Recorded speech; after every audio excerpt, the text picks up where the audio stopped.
It is a great day for America. But actually, it's not so great. I'm not feeling great tonight. I'm a little stuffed up. I'm a little... I actually had a dizzy spell today as well. I had a dizzy spell. I think I've got a sinus infection. See? But we'll see. I don't know. I don't want to overreact. The media always overreacts. Take that away. That's ridiculous. Save it for Fox. And no, it is a great day for America. I'm back from... I was away this weekend. Well, actually, I was away in my house. I stayed home all weekend.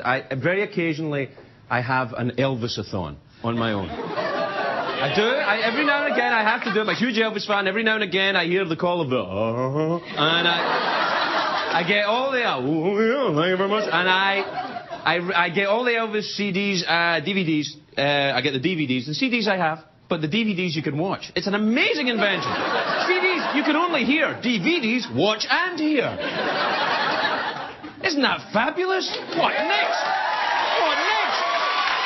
CDs, DVDs, DVDs, CBGBDs. They'll give you a massage and light your cigar. I don't know. Anyway. So I don't smoke cigars.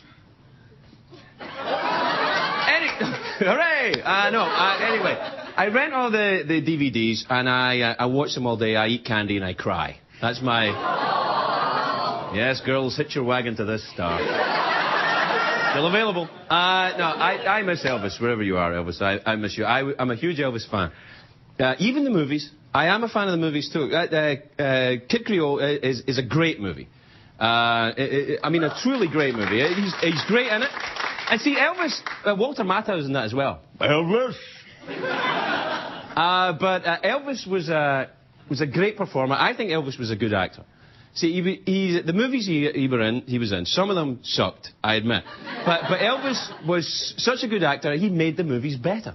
See, I mean, just because he's Elvis, he makes the movies better. He's kind of the opposite of Madonna, who just... What? What? Is it true or not true? Just the mere fact that Madonna is in a movie, you know the movie's going to suck just by her being in it. Come on. Listen, Madonna is a great performer. All that, and that's fabulous when she does that. All shaking that and the pointies, that's fine. But when she's in a movie, you know that thing, the movie that Swept Away by the Sea. I never saw it either because you knew. Anyway, Elvis. I do feel a strange connection to Elvis. Elvis very rarely travelled outside the US. He went to Germany, he was in the army, and the only other country he was ever in was in Scotland. This is true. On his way back from Germany, he stopped in Scotland for 1 hour while his plane refueled. It's absolutely true. That was in 1961.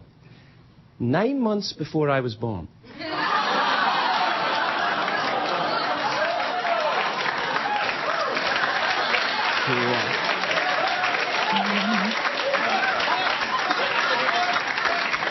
Now, I'm not saying anything, but I found this out recently, and I called my mother, and she cannot account for that hour in 1961. Now, everybody, she should remember, but she doesn't.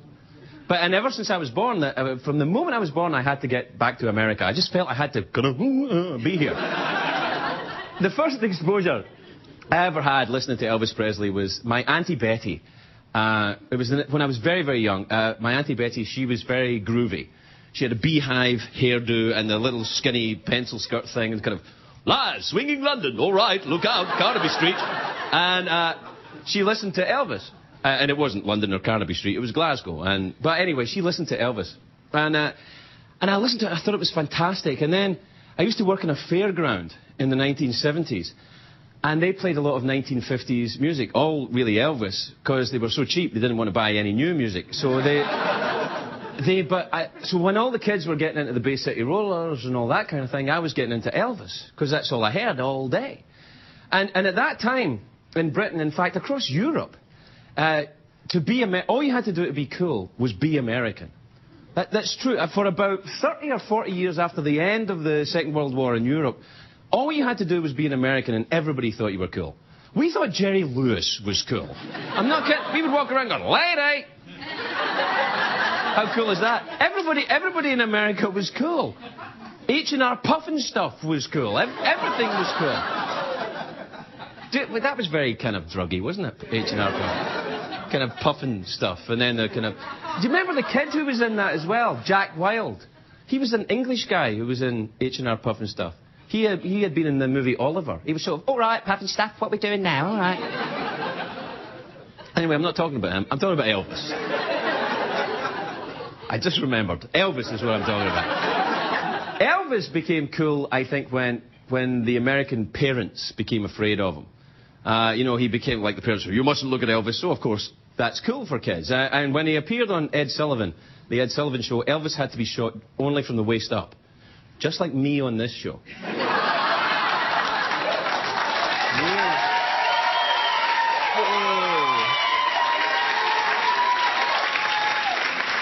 If you at home have ever wondered what the audience are cheering at, yeah, that's right. That's right.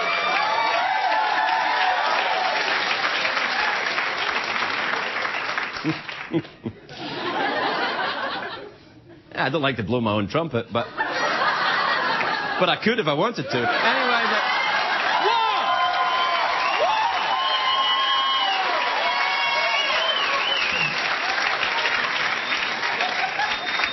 you know, sometimes these things just come out. Anyway, look, when I came to America,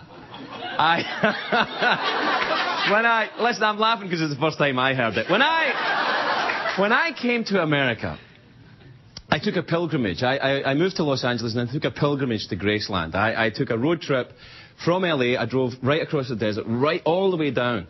I drove right out of the desert out to Palm Springs, which is just like LA, but it's 20 degrees hotter, and all the women and men are all, you know, people. That's what they call them. All the people are about 40 years older. But it's all the same thing. Oh, yes, girlfriend, you know. And you can buy all this crap on the way out, you know, dream catchers. So I tried. I never caught a damn thing. Anyway, it took me 4 days to get there, to get to Memphis driving from LA.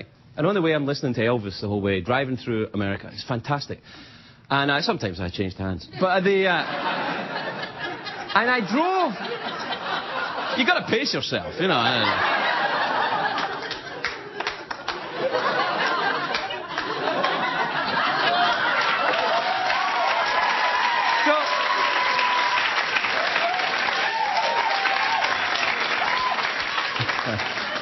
So I'm driving through Arkansas, and Arkansas was a huge surprise to me, because I don't know if I've seen a prettier place in my life. It is so beautiful. I'd expected, you know, this hard scrabble wasteland with, you know, guys playing banjos with their teeth and everything. Although that would actually be pretty cool. If you could play a banjo with your teeth, I'd pay to see that. That'd be like sort of Soleil or something. Anyway, I'm driving through Arkansas, and it's beautiful. And I have this rule when I'm going on a road trip, is that if I need to stop for gas or anything, or, you know, have to go to the bathroom, it's got to be 5 minutes off the freeway. I really recommend that. You've got to go drive for 5 minutes off the freeway. That way you see the country, instead of just everything on the freeway. And I go to this place in the Ozark Mountains. I thought, this is proof that this is the greatest country on earth. I found this store in the Ozarks where you can buy, all in the same store, a bottle of whiskey, a shotgun, fireworks, and live bait. All in the same store. One-stop shopping. Isn't that unbelievable? I love that. And it was drive-through. You can drive through, get it all, get it in the car. Isn't that fantastic? Oh, man. And I tasted catfish for the first time in the Ozarks, which